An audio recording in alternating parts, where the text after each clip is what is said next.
What is going on, guys? Dustin here with another NASCAR Diecast review.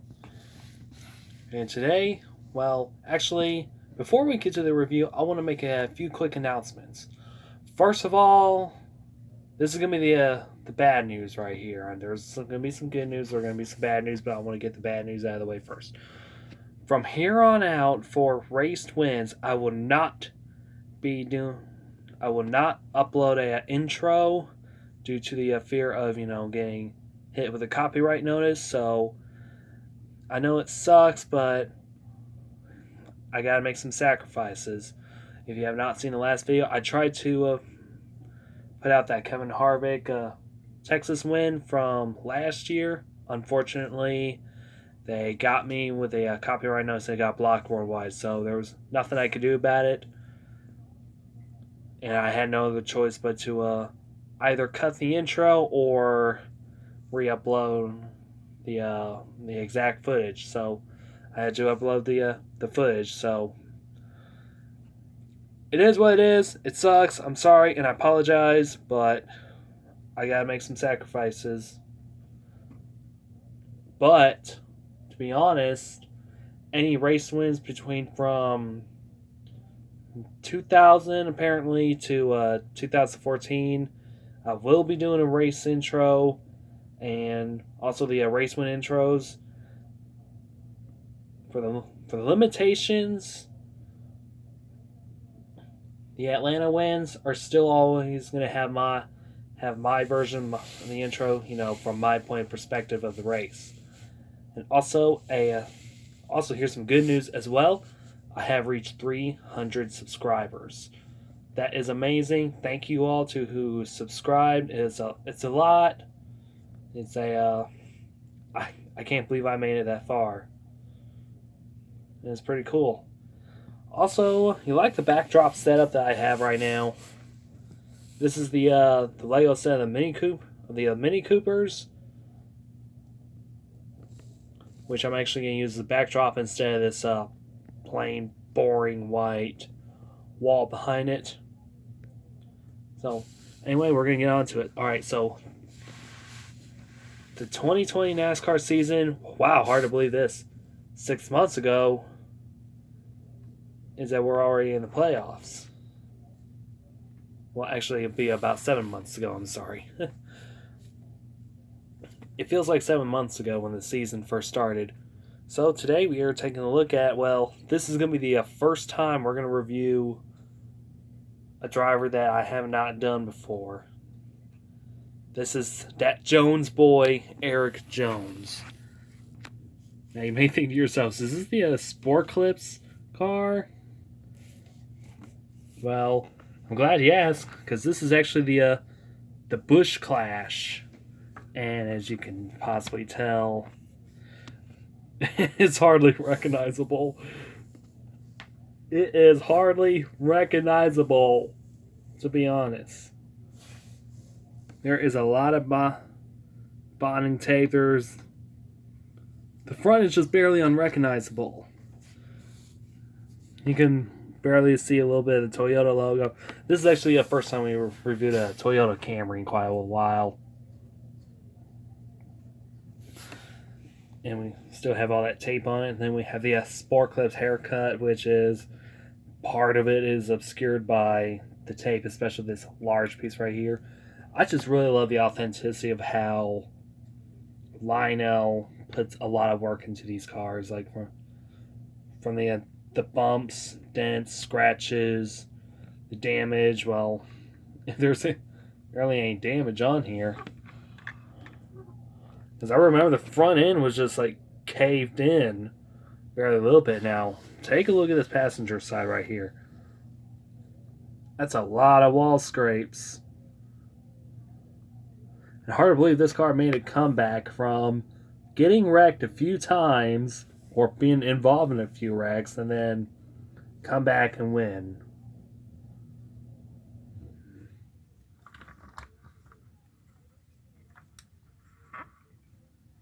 And this was the fastest car out on the track. I'm surprised this thing even at least made it to victory lane. Got a lot track dirt, and then you just got these wall scrapes, because of course this car does went into the wall. You have the NASCAR race car logo up on the A-pillar. Then we have the NASCAR Cup Series, which is that's the current logo. We have the number 20, which is actually obscured by the scratches. And we got sport clips, haircuts. Again, damage, wall scrapes. Now remember this.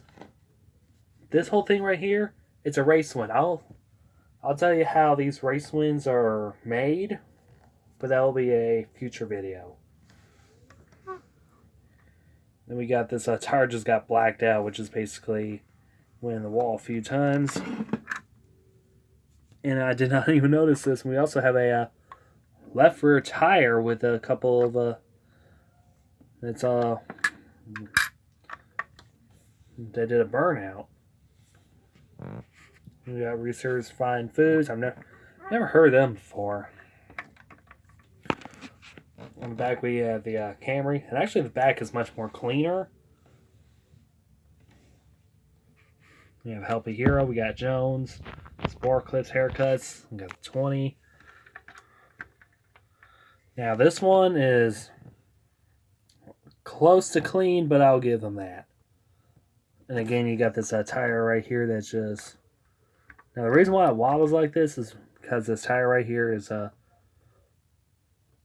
basically when you do a burnout, you just basically take the slicks off the surface.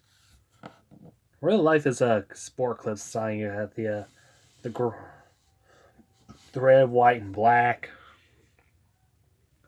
Up here you have the escape roof hatch. This is actually mandatory for super speedways like Daytona and Talladega. Very rare to see one in action. The last time we saw one was back to that roof hatch. Open was back in 2003 with Michael Waltrip winning the EA Sports 500, which is possibly one of the most infamous races where Elliott Sadler got turned and flipped wildly. Alright, so talk about that. This is here's the underside. And the engine, the exhaust, the transmission, the shaft, rear differential, which is basically a molded plastic. And let's see if I can get the screwdriver in here. And popped open the hood. And take a look on the inside of the number 20 Camry. Now, I'm surprised they have not actually put tape on the actual... They actually did put tape on the actual hood, but with the authenticity.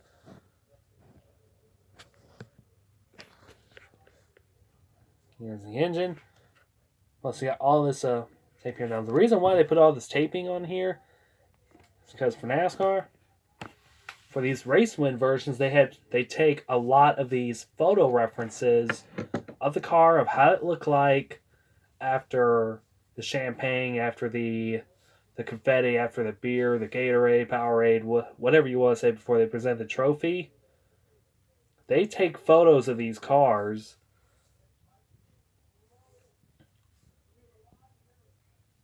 and do like some photo references, every scratch, every dent, every inch of tape, every speck of dirt.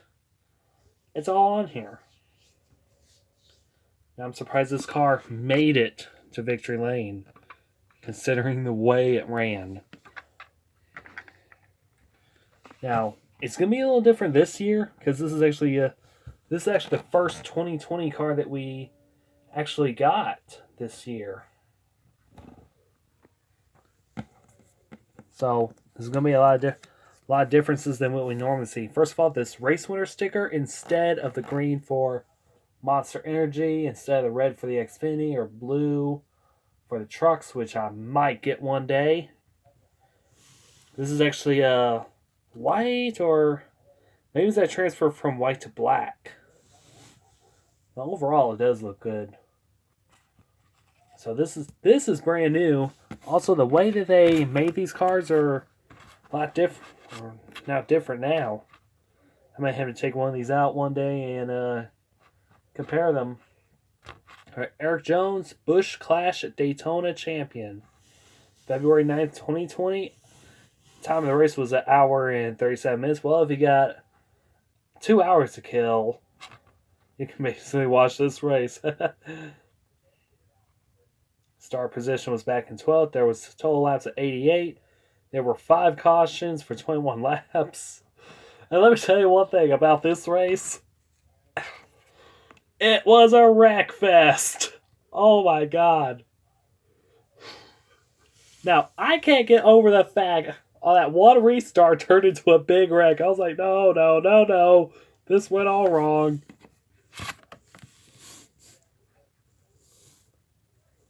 Now, laps led by winner is 88. I think that appears to be wrong.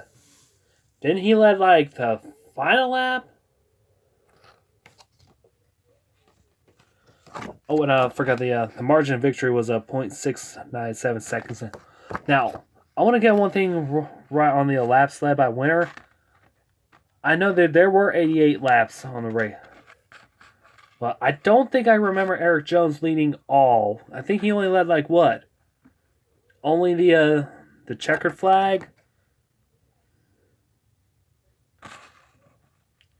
Yeah, on here it says only one lap, but yet laps led by winner says 88. So whoever made...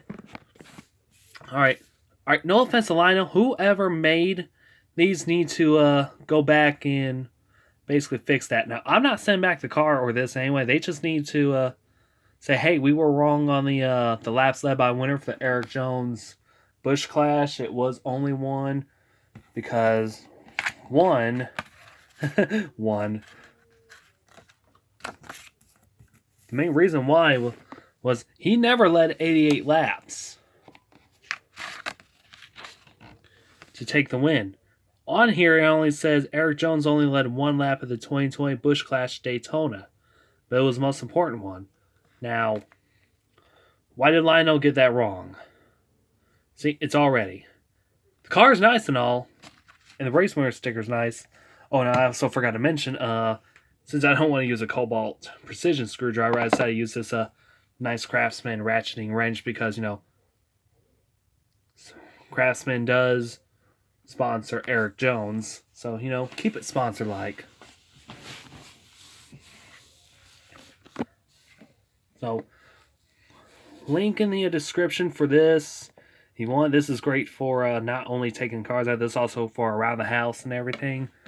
It comes in a very, very nice case which keeps all your bits and nut drivers, everything.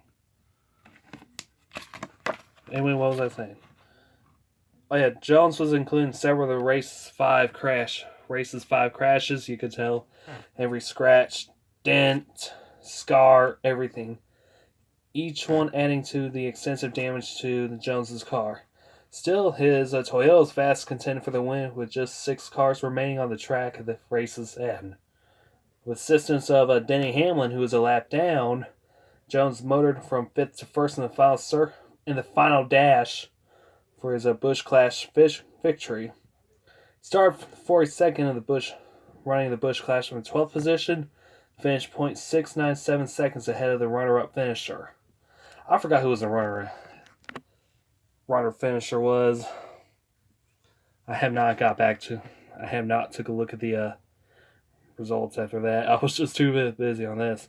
So anyway, let me know what you like about it. If you think I know it was a little rant on the whole typo error, because I think Lionel's going to say that it was a typo error. So anyway, leave a comment if you leave a... Bleh. I can't even speak today at all.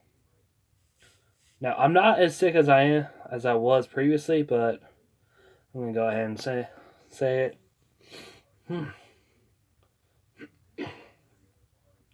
I've been having sinuses, so it's no big deal. Anyway, leave a like if you like this video. Leave a comment. Subscribe to my channel for more NASCAR Diecast reviews, and give me your honest opinion about this backdrop right here. If you like it, I'll leave it. If not, I'll find some other backdrop. Or go back to plain white wall. So anyway, my name's Dustin, and I will see you guys later.